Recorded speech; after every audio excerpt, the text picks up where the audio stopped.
مسئلہ 29 اگر قے ہو اور اس میں کھانا یا پانی یا پت گرے تو اگر منہ بھر قے ہوئی ہو تو وضو ٹوٹ گیا، اور اگر منہ بھر نہیں ہوئی تو وضو نہیں ٹوٹا۔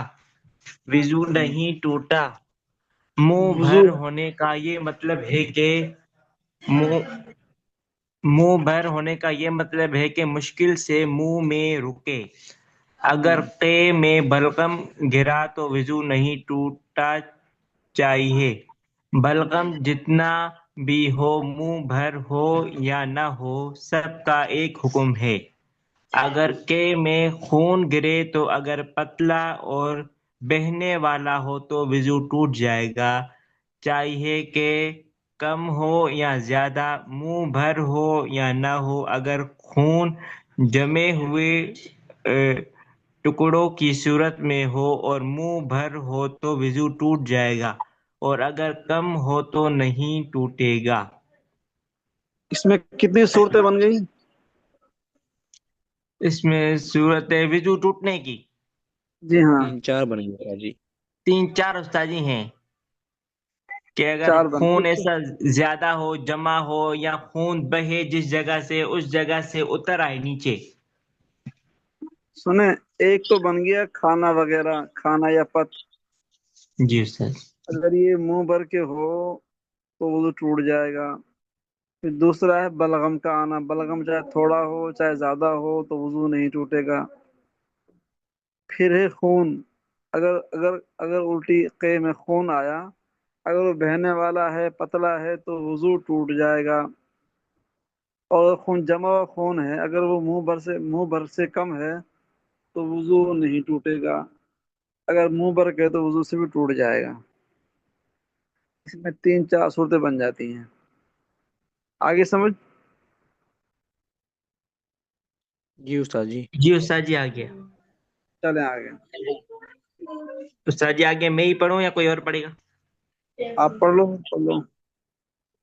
مسئلہ 30واں اگر تھوڑی تھوڑی کر کے کئی دفعہ قے ہوئی لیکن سب ملا کر اتنی ہے کہ اگر ایک دفعہ میں ہوتی تو منہ بھر جاتا، تو اگر ایک ہی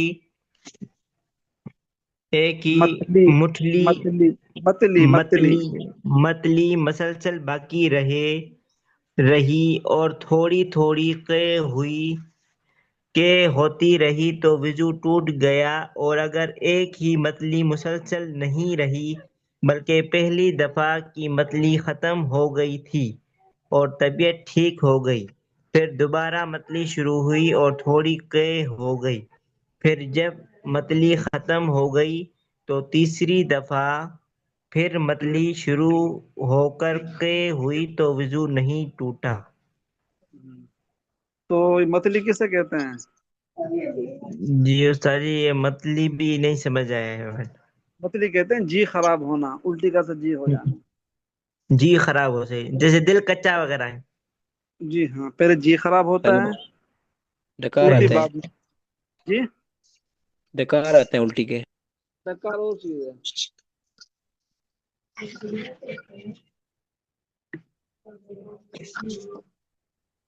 ڈکار اور چیز ہے،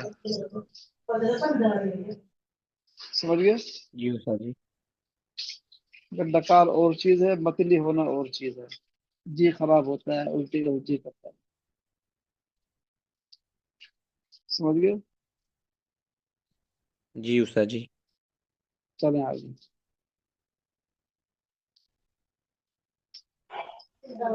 مسئلہ 31واں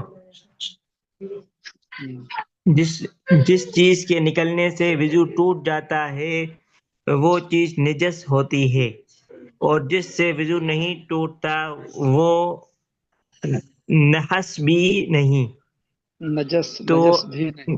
نجس بھی نہیں۔ تو اگر ذرا سا خون نکلا جو زخم کے منہ سے بہا نہیں، یا ذرا سی قے ہوئی اور اس میں کھانا یا پانی یا پت یا جمع ہوا خون نکلا تو یہ خون اور یہ قے نجس نہیں ہے۔ اگر کپڑے یا بدن پر لگ جائے تو اس کا دھونا واجب نہیں، اور اگر منہ بھر قے ہوئی یا خون زخم سے بہہ گیا تو وہ نجس ہے، اس کا دھونا واجب ہے، اور اگر اتنی قے کر کے کٹورے یا لوٹے کو کٹورے منہ لگا کر کلی کے واسطے کلی پانی لیا کلی کلی کلی یا لوٹے کو منہ لگا کر کلی کے واسطے پانی لیا تو وہ برتن ناپاک ہو جائے گا، اس لیے چلو چلو سے پانی لینا چاہیے۔ نجس کسے کہتے ہیں؟ نجس نجس جو ناپاکی استاد جی۔ ہاں ہاں ناپاکی کو کہتے ہیں۔ چلو کسے کہتے ہیں؟ چلو جی چلو یہ سمجھ نہیں آیا۔ استاد جی یعنی کہ نجس جو ہاتھ استاد جی ہاتھ میں نجس پانی لینے کو جی جی ہاتھ میں ہاتھ پانی۔ نجس کہتے ہیں ناپاکی کو، کہ وہ چیز ناپاک ہے صحیح۔ جو استاد جی آپ نے جی جی جی جی جی جو آپ نے کی ہے نا، اگر وہ کہ تھوڑی ہے تو وہ پاک ہے، اس کے لگنے سے کپڑا خراب نہیں ہوگا۔ اگر منہ بھر کے ہے تو پھر کپڑا اس کے لگنے سے ناپاک ہو جائے گا، چاہے تھوڑی لگ جائے زیادہ لگ جائے۔ سمجھ گئے سر؟ اچھا استاد جی جی استاد جی نجس استاد جی ویسے ناپاک کی تو نہیں ہوگی ناپاکی کو جیسے نجس کہتے ہیں۔ پلیتی جیسے نا پلیت، ناپاک پلیتی نجس ایک ہی چیز ہے۔ یہاں پہ لکھا ہوا ہے جس چیز کے نکلنے سے وضو ٹوٹ جائے، یہاں پہ خون بھی آ سکتا ہے، پیپ بھی آ سکتی ہے، خون اور بھی ہے، ہوا بھی آ پیپ بھی سکتی ہے، ہے، اور قے بھی ہے۔ ہوا بھی ہے ہوا جی سے نہیں، ہوا نہیں، جو اگر وضو آپ نہیں کے ٹوٹتا۔ نہیں، ہوا ناپاک، ہوا سے جو ہے نا وہ یہ اگر یہ بدن کو لگ جائے تو بدن ناپاک ہو جاتا ہے، ہوا کے لگنے سے بدن ناپاک نہیں ہوتا۔ سمجھ گئے؟ جی استاد جی جس کے لگنے سے ہوا یعنی وضو ٹوٹ جائے اسے نجس کہتے ہیں۔ جو یہ مقدار جو خون ہے نا، خون تھوڑے کے یا پھنسی کے، وہ کسی کپڑے کو لگ گیا تو وہ کپڑا ناپاک ہو جائے گا۔ اگر تھوڑا لگا ہے جو بہنے والا نہیں ہے، اس کے لگنے سے کپڑا ناپاک نہیں ہوگا۔ اگر وہ خون بہنے والا ہے، زیادہ مقدار ہے، تو پھر وہ کپڑے میں لگنے سے کپڑا بھی ناپاک ہو جائے گا اور بدن بھی ناپاک ہو جائے گا، اس کو دھونا واجب ہے۔ چلیں حضرت یہ جو لکھا ہوا ہے کہ کٹورے سے یا لوٹے کو منہ لگا کر پینے سے وہ ناپاک برتن نہ ہو جائے گا، جی جی تو ہاں، اس کیونکہ کا اس کے جب اس نے کی ہے، اس نے کی ہے، وہ اس کے منہ بھر کی آئی ہے۔ اب جب ہونٹ بھی اس کے ناپاک ہو گئے نا، ہونٹوں میں گندگی لگی ہوئی ہے، اب یہ کٹورے کو منہ لگائے گا، گلاس کو لگا تو گلاس بھی ناپاک ہو جائے گا۔ حضرت جیسے ہم وضو میں نہیں ہے، بغیر وضو کے ہیں یا ناپاکی کی حالت میں ہے، اور کسی برتن کو لگا کر یا گلاس کو لگا کر پانی پی لیا ہوں، تو وہ وہ گلاس نہیں پانی اگر کوئی نہیں اور نہیں پیے نہیں گا تو ناپاک ہو نہیں نہیں نہیں نہیں، یہ وہ صورت ہے جائے جو گا۔ آپ نے یہ کی صورت ہے، کیا ہے یہ ایک دوسرا جی کہ حضرت۔ کرنے کے بعد اس نے پانی پیا ہے کٹورے سے، گلاس سے۔ سچی یہ جو بات ٹھیک کپڑا ہے، اگر ناپاک ہو جائے تو اس کی پاکی میں اس پورے کپڑے کو دھونا ہوتا ہے کہ اس جگہ کو دھو لے نہیں، تو کافی ہے؟ جس جگہ میں وہ گندگی دھبا لگا ہے اسی کو 3 مرتبہ دھو لیا جائے، چھوڑ لیا جائے، پاک ہو جائے۔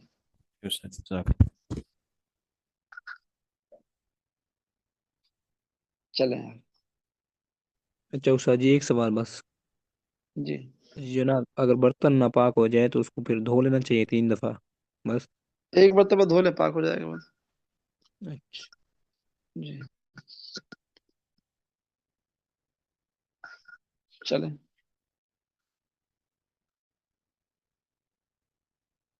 مسئلہ نمبر 32 پڑھیں، کون پڑھے گا؟ حضرت میں پڑھوں؟ پڑھیں، آپ پڑھیں۔ بسم اللہ الرحمن الرحیم۔